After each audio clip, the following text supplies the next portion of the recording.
5 minutes after 9 o'clock. Thank you for tuning in. I've been looking forward to speaking to our next guest since we found out about having him on again. He was a guest once before, and just like his style, like the way he thinks, and I just like him. He is Ron Edwards. He's the producer and host of the award-winning syndicated radio show, The Edwards Notebook. I'm sure many of you are familiar with his show. He's got a book. It's called The New Voice of America, The Edwards Notebook Radio Commentaries. And gosh, we're going to bend his ear on some of this stuff that's in the news this morning with that Texas sheriff and that guy up in New York saying that he was arrested for funding jihadists, etc., ISIS, etc. Ron Edwards, good to have you back on. Good morning, sir. Good morning. It's great to be back once again, and it's an honor. Where are you? Are you in Detroit? No, I'm in Florida. Oh, where?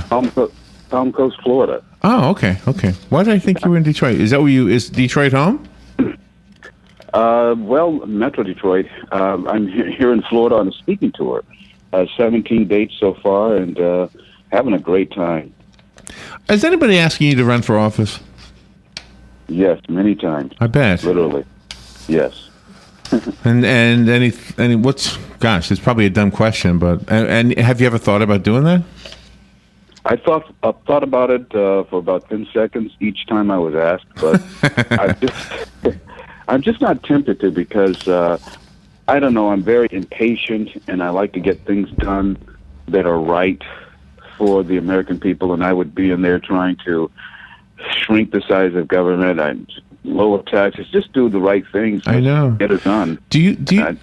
Let me ask you this. Sorry. Let me ask you. No, I'm the one who should apologize. I was interrupting you, but I've wondered this about guys like you who really seem to get it and who have a high profile. We spoke to Dick Cheney's wife about a book she wrote. Yes. What was her name again? Lynn Cheney.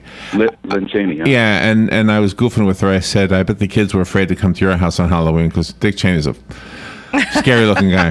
But I think Dick Cheney should get on some pedestal and say, look, I'm not anything right now, but I'm an American, and we're coming after you guys. I think they would be afraid if he would say something. But I said to her something, and then she came back at me with it. I said to her, I think anybody who's elected into office, especially at the federal level, should have to pass some kind of a constitutional test first. And then she came back at me with, I think all talk show hosts should have to do the same thing. I didn't come back with a comeback, but I thought to myself, well, there are some guys that do get it. I mean, some guys really understand the Constitution really well, like yourself, Ron. Wow. I'm surprised she would say that because she is so knowledgeable about our history and has written great things about it. And for her to come back like that, I'm kind of surprised. My question to you, though, is do you think in your own experience as living on this planet, I don't know what I'm trying to say, do you think your work as a talk show host and your interactive show, I mean, with your listeners, actually helped you to better understand the deeper meanings in the Constitution? Well, it's not a talk show; it's a commentary. It's a syndicated commentary. Not unlike you remember Paul Harvey, right? Yeah, that's well. In producing the Edwards Notebook, it does help me, or it has helped me to better understand the Constitution, Federalist Papers, things of that sort, because there's always researching. You're always reading stuff, because when you talk about these things, you want to be accurate, and you want to be on point. Right. And so, therefore, the job itself keeps you in line, so to speak. I see. Yeah, I think I know. Well, and sometimes when you're focusing on something, you do see it a little clearer. So, are you in your tour? Do you have a specific message that you're delivering? Well, basically, we're talking about where America is, how she got there, but how we can return America to her republic roots, to her constitutional republic roots, because so many people, I'm finding out, are discouraged. So many people on our side are so discouraged, and they feel that the end is here. It's all over for America. Her best days are behind her.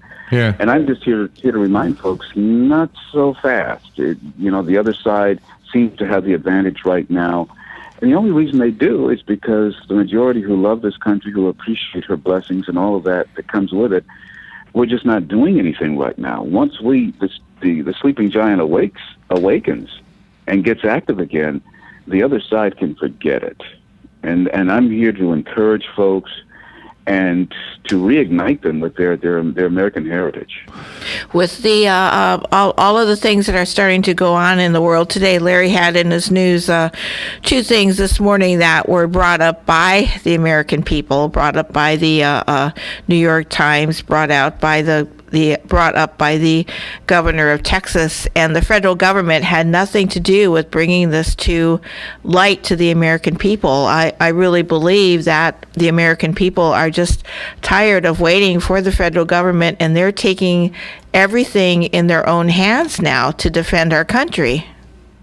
Well, this is a country of we the people. We are the ones who stir the drink, and we're the straw that stirs the drink, and this is our country. We have to stand up where the federal government will not stand up for us. Our government, I hate to say this, I won't say it seems, our federal government has basically turned against us. Not everyone in the federal government, but enough of them to, we feel the effects of that. We have our porous borders. We have the weakest recovery in our nation's history. We have, by design, by the government and their supporters, a sort of disunity in our country. We have racial division, and all these things are planned, the breakdown of the American family. But the fact of the matter is, the knowledge of the good aspects of all of these things is still out there. And there are many of us who are out there reminding the American people, look, it doesn't matter what stage of the battle we are in. It is not over. Sometimes, I'm sure you've heard this before, that the darkest days are just before the sunrise. Mama's and Papa's song. Yeah. So there's much hope. Do you know, I often wonder how much of it is the tail wagging the dog and the racial divide that you referenced. I don't see it in my own world. I see it on TV. And I hear about it in DeLand with Trayvon Martin, and I hear about it in Ferguson, Missouri, and I don't blame those people for being upset, especially DeLand. I was more. I was on the opposite side of most listeners in the Trayvon Martin case, and I was kind of with the listeners on the Ferguson case. Anyway, but in my own world, when I go to any event, I see black people and white people together, and everybody's okay with each other, laughing with each other, working together. I don't see the same thing I see on TV. No, I see more of that. When I get outside of Michigan, I see more of that, people getting along and this, that, and the other. Michigan is so racially divided sometimes, and it's so insulated in a way because of the culture of Michigan, which is not very good. That you see it is the most racially divided state in our nation, and it has been that way. They say for 20 years. I haven't been there that long, but it's been that way for a long, long time.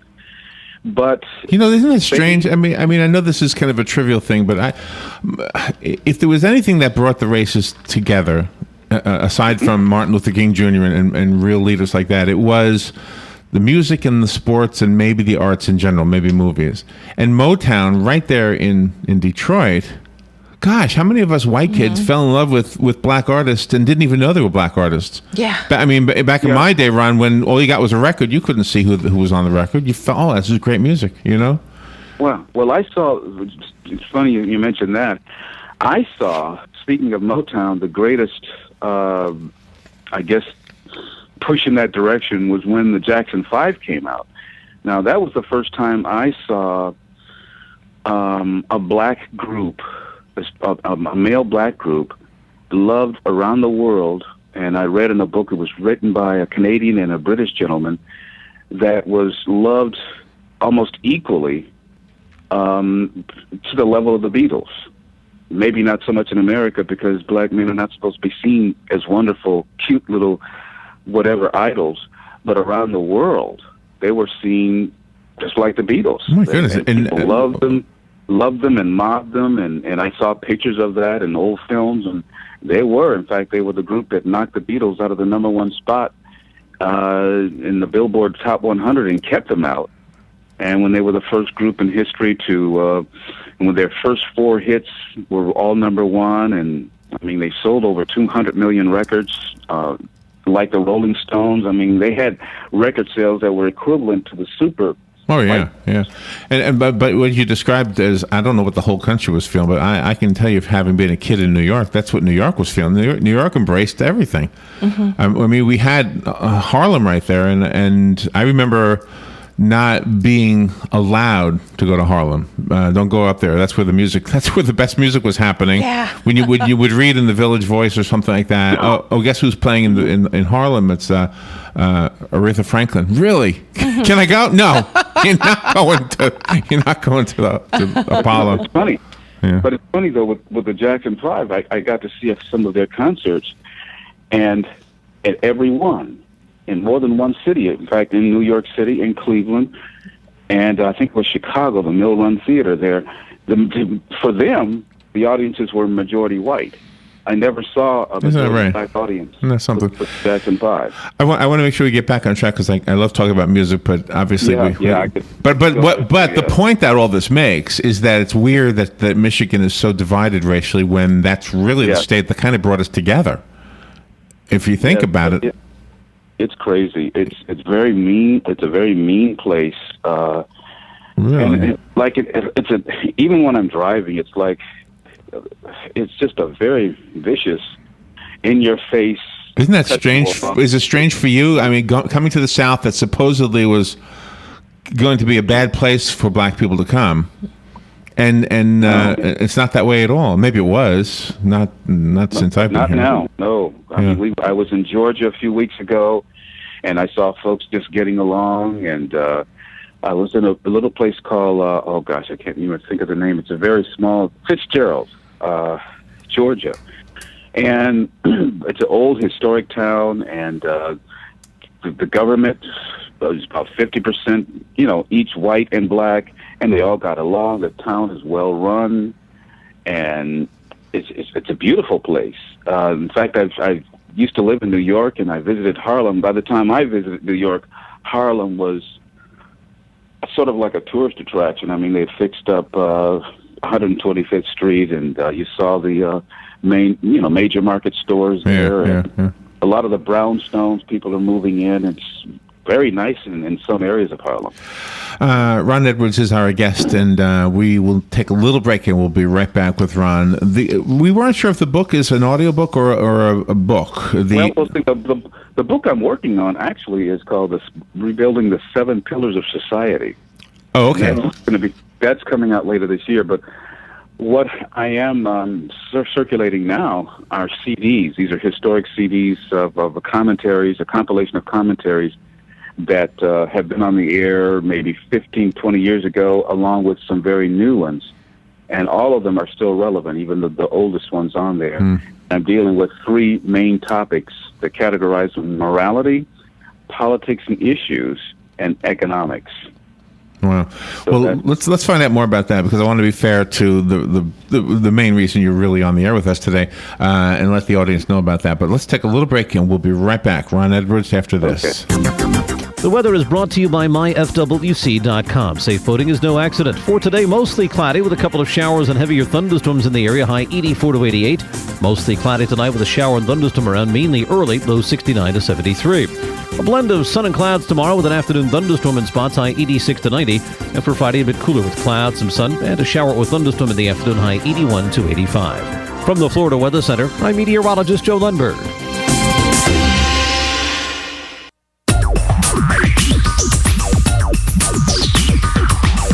Whether you're building it up or knocking it down, get it done, rent it now. Sunbelt Rentals is here to make your job a little easier. Our knowledgeable staff will help you find the right equipment for any job, big or small. Did you know that Sunbelt Rentals carries heaters, air conditioners, generators, lighting, traffic control, and so much more? So whether you're building it up or knocking it down, we've got the equipment you need. Get it done, rent it now.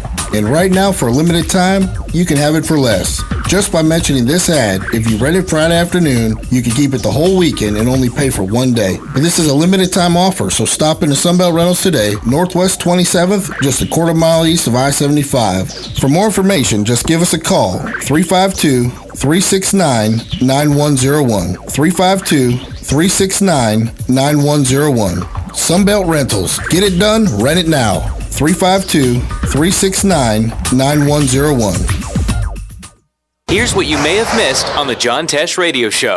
If you make it past year 7, odds are very high you'll probably stay together forever. Couples are usually into a groove and know what their lives together will be like as they move forward. A sugar-packed diet will destroy the collagen and elastin in your skin. That leads to wrinkles. Taking a vacation from our social networking sites is just as important as taking a vacation from our jobs. Intelligence for your life on the John Tesh Radio Show. Don't miss this stuff. All right, 21 minutes after 9 o'clock. Thank you for tuning in. Ron Edwards is on the phone here in Florida somewhere, and he is going to be, Robin pointed this out to me during the break, he's going to be here in our area in the Villages on September 29th. Oh, that's cool, Ron. You're coming into our area. The Villages, yes. Looking forward to it. Do they have a theme song? Yeah. Yes. I've seen the commercial so many times on television in Michigan. All the folks are moving down there, and so yeah, I'm looking forward to it. In fact, I met Aileen, and she interviewed me this past weekend, and great lady, I tell you. She's super. But did she tell you have to give up your car and buy a golf cart? A golf cart, yeah. And I thought for a minute before I realized that you can get them customized and everything. I thought, man, how are you going to tell which one is yours? And so if you go to the grocery store and they're all looking alike. That's funny. So you're on this tour. How fun is this to be on a tour? Do you have an entourage with you? Have other people, or is it just you in a car? Myself, a car, and my great public relations agent. Ah. Okay, all right. Oh, Laura must be who Robin spoke to. She's wonderful. Yeah. So tell me so we want to go see you. You're going to be in the Villages. What time? It's on September 29th. Yes. And I believe it's at 6:30 or 7 p.m. I believe it is at around that time. Okay, my notes say. So are you giving a speaking engagement? Yes. Or you have a guitar? Are you singing? What are you doing? Yeah, I've got. In fact, I'm going to. The Jacksons are on tour, and they're going to join me there. So. By the way, I think Michael's still alive. I just think so. Really? Well, you know what? You're onto something because he and Elvis have been hanging out together. One of the things that this audience has taught me is that there are intelligent people who disagree with each other, and I hope I'm included in on that. It is interesting that we have a Congress that, let's give them benefit of the doubt, although I've heard some nutty things said by some of them, including the guy who said Guam was going to sink if you put too many people on it. Yeah. Did you ever hear that guy? I wish he would go to Guam and it would sink. I can't remember his name, but anyway. But I would give him the benefit of the doubt that most of them are pretty smart. That when you have smart people making good points about their side of the argument, it only seems sensible to at least listen to say, well, maybe I need to pay attention rather than just putting up my hand and saying, no, I don't want to hear this. I think Benjamin Franklin was one of the guys who was clearly in favor of us coming up with decisions based on some kind of a compromise. Consensus. Yeah, consensus and compromise, yeah. That's good, but sometimes you really have to stick to principles. Sometimes, absolutely. You can compromise and discuss to death, and it just goes nowhere, or the final solution is not what is truly needed. Sometimes you can water things down to the point where it's just no good. No, right. And but you have to. Our Congress, and especially the executive branch, needs to become more principle oriented, so that they'll sit there and what do they call filibuster? Yes. Oh gosh, yes. Isn't that the stupidest thing? Yeah, and here's what's really crazy. What's there to discuss about sealing the border? You seal the darn thing.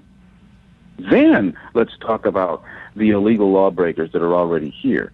But why leave it open and say, well, la, we're not going to discuss it. Right. Yeah, no, I'm with you.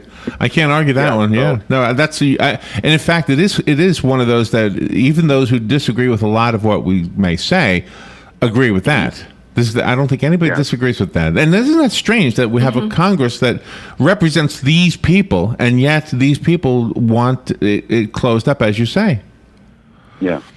So it's getting to the point where our Congress and the executive branch are becoming a danger. I mean, here we have a federal government that has us almost $18 trillion in debt, and that puts us in mortal danger to our enemies, especially those like China.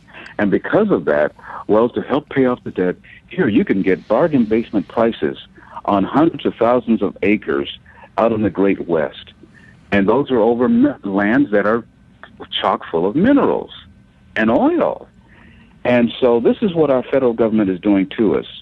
They are not our friends in Washington, D.C. Wow. So do we have anybody in the lineup of the next possible candidates that might make a difference? Well, if they're allowed to really surface and get in there, I would like to force Alan West to run and Ted Cruz. Those two are my favorites of the current stock of nationally known folks that are out there. Because I think that someone like an Alan West, who's been in the trenches, who's been in battle, would really fight to get the job done. He's one of those who would bear down and not compromise when it is very important for the interest of our nation. There's no reason, there's no reason to compromise when it comes to the interest of our nation. Our interest should come first, not the interest of the Muslims or the interest of other nations at our expense. First of all, we can't afford it anymore. Second of all, it is just not right. This is why people want you to run for office. Yeah, exactly. The one thing that always gets in the way, though, if you had decided, is you didn't serve on a city council, or am I wrong about this? I mean, you've been a commentator. It isn't weird. I mean, you get elected into some office, and automatically you're eligible for the next high office. You know, I was a dog catcher, so I can be a senator. Yeah, exactly. Yeah. There you go. I mean, Dr. Ben Carson, I don't think he ever held an office either. And I like what he has said. But I don't know that anybody would take him seriously because he never held an office. Mm-hmm. Well, see, I would appoint him. What is it? Of Health and Human Services Director or whatever that position is. I think he would straighten that out. I just don't think that he has the mettle to deal with the enemies around the world in the present state. He's a well-meaning man, and I think that he would be a great administrator in a very important position. And he gets it. He gets it. But he does get it. Can I ask you real quickly, because we've got about a minute left, Ron? Sure. Give a website so that our listeners who don't know you can get to know you. And then let's remind the listeners that they can come see you in the Villages on the 29th, and you can tell us where that's going to be, unless you don't know. Actually, I don't know. All I know is that it's at the Villages on the 29th.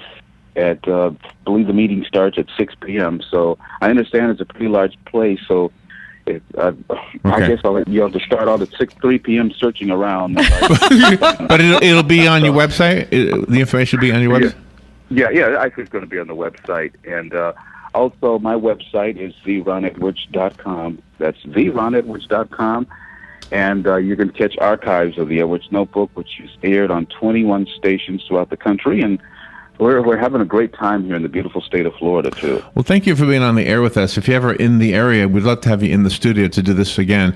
TheRonEdwards.com. Go to the website, find out where exactly in the Villages he's going to be, and be careful not to scratch his golf cart. That's right. Thank you, Ron. Thank you for being. Thank you. God bless you guys. We'll be right back. Take care. Bye now.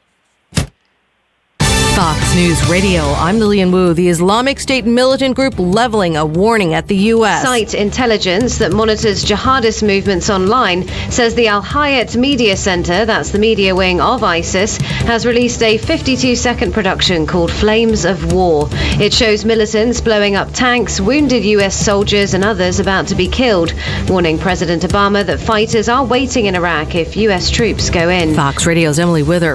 The president today consulting with military officials at CENTCOM in Tampa, Florida about our counterterrorism campaign.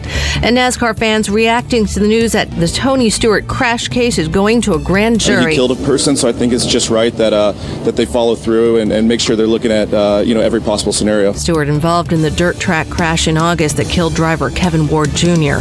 Fox News. We report, you decide.